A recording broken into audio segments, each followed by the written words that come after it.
Assalamualaikum warahmatullahi wabarakatuh. Selamat pagi teman-teman semuanya. Apa kabar hari ini? Semoga dalam keadaan sehat walafiat ya. Kembali lagi di channel Teh Ani Sembako ya. Seperti biasa teman-teman, aktivitas harian di warung sembako ya. Ini saya lagi menata-nata telur. Semalam tuh baru datang teman-teman ya, tapi nggak sempat beresin. Saya pikir diberesin Pak suami, ternyata tidak. Mungkin nggak sempat ataupun lagi rada mager ya teman-teman. Semalam tuh hanya melayani pembeli aja mungkin ya. Jadi ini telurnya nggak ditatain gitu. Jadi ini sarapan saya deh pagi-pagi ya, nata telur. Telur ini sudah lumayan turun harganya ya teman-teman. Kemarin saya berbelanja 385.000 dan untuk hari ini ada info lagi turun Rp5.000 jadi 380.000 per ikatnya. Jadi untuk hari ini saya menjual masih sama dengan harga 28.000 per kilo ya teman-teman. Untuk setengah kilo masih di 14.000, seperempatnya 7.500 dan untuk satuannya 2.000-an gitu ya. Sudah mulai terjangkau lagi harga telur ya teman-teman. Bagaimana di tempat teman-teman, sudah turunkah harga telur? Kalau di sini di daerah saya di wilayah Bekasi sudah mulai turun harganya, mudah-mudahan secepatnya turun lagi ya.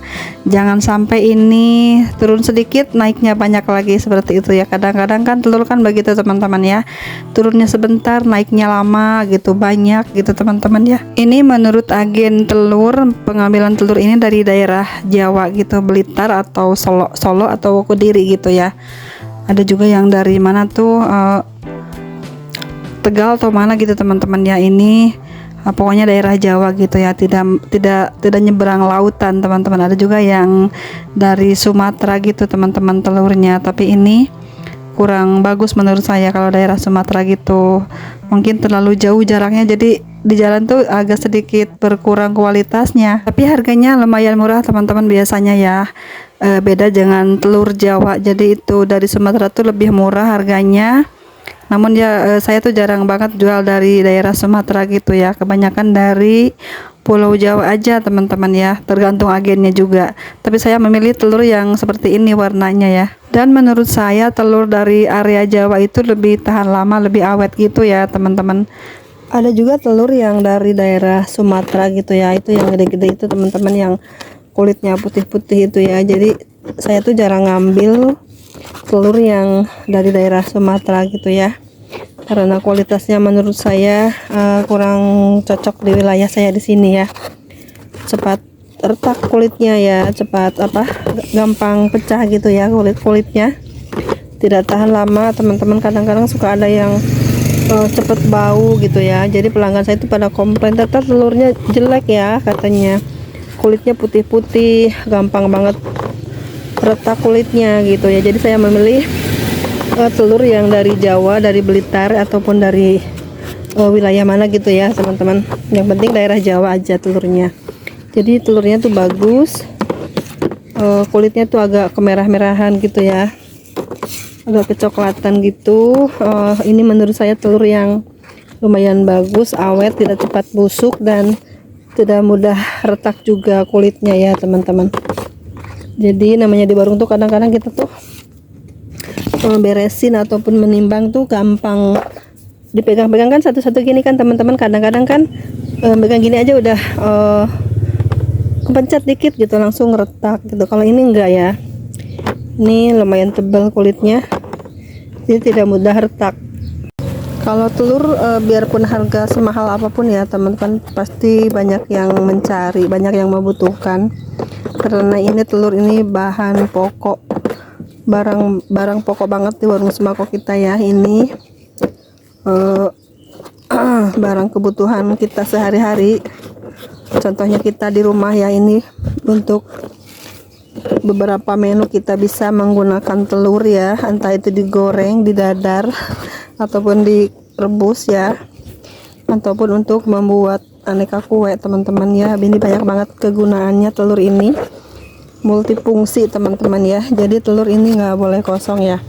Pernah saya tuh beberapa hari lalu ya kehabisan banget telur, gara-gara hari Sabtu saya tuh hanya pesan 2 dan hari Seninnya itu saya nggak kebagian telur, nggak ada telur, kehabisan banget. Sayang banget ya teman-teman.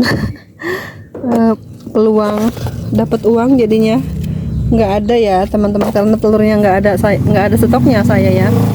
Tapi yang namanya di warung tuh kadang-kadang kita pas emang nggak ada ya, terus pengirimannya juga agak sedikit telat, jadi ya udahlah kita pasrah ya. Mau nggak mau ya kita nggak jual dulu telur berapa jam. Dan kalau nggak ada tuh banyak banget yang cari ya teman-teman. Banyak banget yang cari ya, beda seperti hari-hari biasanya yang selalu ada telur ya. Perasaan ini orang datang nanyain telur gitu.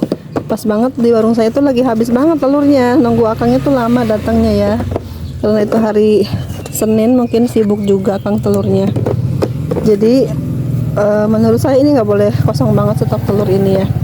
Sekarang tuh saya lebih teliti lagi ya, kalaupun mau misalnya ada hari libur, saya tuh buru-buru pesan 2 ikat atau 3 ikat ya. Nah, kalau beli ke agen lain itu suka itu teman-teman ya, kualitasnya nggak sesuai dengan keinginan saya ya. Biasanya dapat seperti ini lumayan bersih, rata besarnya gitu ya. Kalau di agen lain tuh butirannya besar-besar dan kulitnya putih-putih ya. Jadi saya tuh nggak sukanya seperti itu teman-teman ya. Mau komplain juga bukan agen langganan saya, jadi saya tuh nggak enak ya. Nah ini untuk di video kali ini saya akan sharing pengalaman saya ya, seperti itu teman-teman. Pengalaman selama berdagang sembako ya, kita sharing lagi. Mungkin teman-teman juga ada ya di antaranya yang merasakan hal itu ya teman-teman. Misalnya seperti ini, barang-barang habis gitu kan, uangnya di laci pun tidak ada gitu ya. Terus kita perasaan dagangan tuh laris terus setiap hari, dan omset kita pun nggak pernah turun-turun banget gitu ya. Normal omset kita di warung sembako ya. Kita juga di warung sembako itu rajin ya, dan tetap selalu buka setiap hari, dan tutup buka pun kita terjadwal dengan baik ya. Namun kok nggak ada perkembangannya gitu ya, penghasilan kita begini-begini aja, tidak ada kemajuan, seperti itu ya, perasaan kita seperti itu. Nah kita harus introspeksi ya, apa aja sih yang pernah kita keluarkan selama ini dengan uang kita ini, dengan uang warung kita ini, kok bisa seperti itu ya. Kita harus benar-benar menyadari ya, diingat-ingat terus teman-teman ya, apa aja pengeluarannya, apa saja pemakaiannya ya teman-teman, seperti itu. Barang habis uang tidak ada, seperti itu. Dan kita harus punya rinciannya teman-teman, lebih baik seperti itu. Jadi kita gampang untuk mengingatnya, dan kita pun pasti bisa membacanya suatu saat ya teman-teman. Dan uangnya kemanain gitu, sebanyak ini kok tinggal segini. Misalnya kita dulu punya rokok 3 slop, sekarang kok hanya 1 slop, seperti itu ya. Dulu kita mungkin punya gula putih ataupun barang-barang lain, kita belinya kardusan, belinya karungan, sekarang kok bisanya hanya ngecer aja, seperti itu ya. Kita harus bertanya seperti itu ya, kenapa ya bisa seperti ini, seperti itu teman-teman. Nah itu tadi masalahnya ya teman-teman. Sekarang saya punya juga jawabannya, dan ternyata saya itu mempergunakan uang warung melebihi budget saya, melebihi keuntungan yang saya dapatkan teman-teman. Ternyata uang warung itu bukan hanya labanya saja yang saya gunakan, namun juga modalnya ikut saya gunakan teman-teman ya. Di saat ini barang-barang memang serba naik ya, modalnya pun naik lagi, harga-harga barang sembako itu naik, apalagi harga rokok teman-teman. Itu kita harus sadari juga ya. Dari kenaikan harga-harga ini mempengaruhi juga kepada lengkapnya barang kita ya, jumlah barang kita ini yang kita punya stok ini, dan sedikit berkurang juga seperti itu ya, karena menambahnya modal kita. Dan seterusnya itu saya ingat-ingat lagi, ternyata saya mempergunakan uang warung untuk membeli barang-barang yang memang sifatnya bukan untuk kepentingan warung ya. Contohnya membeli tanah ya, seperti itu. Dan itu pun menurut saya tuh mau nggak mau memang harus membeli tanah itu ya, karena kalau dijual ke orang lain sayang banget ya, karena itu tanah dari orang tua Jadi sayang banget kalau kita lepaskan ke orang lain ya, seperti itu teman-teman. Dan tanah itu tidak menghasilkan uang ya saat ini teman-teman. Itu hanya investasi aja untuk masa depan. Jadi tidak ada penghasilan untuk saat ini. Jadi kita menggunakan uang modal, bukan hanya keuntungannya saja, namun ikut juga modalnya ke bawah ke situ ya. Tertanam di situ di tanah itu teman-teman. Dan itu menurut saya jika memang uangnya sedikit, jangan coba-coba untuk membeli satu barang yang barang mati ya teman-teman. Tidak bisa kita putar lagi modalnya, tidak bisa kita putar lagi barangnya menjadi keuntungan untuk kita ya teman-teman. Nah itu salah satu contohnya ya teman-teman, kenapa modal kita itu semakin berkurang. Selain harga barang-barang sembako ikutan mahal, ikutan naik harganya, jadi kita biasa dapat 2, ini dapat 1, seperti itu contohnya.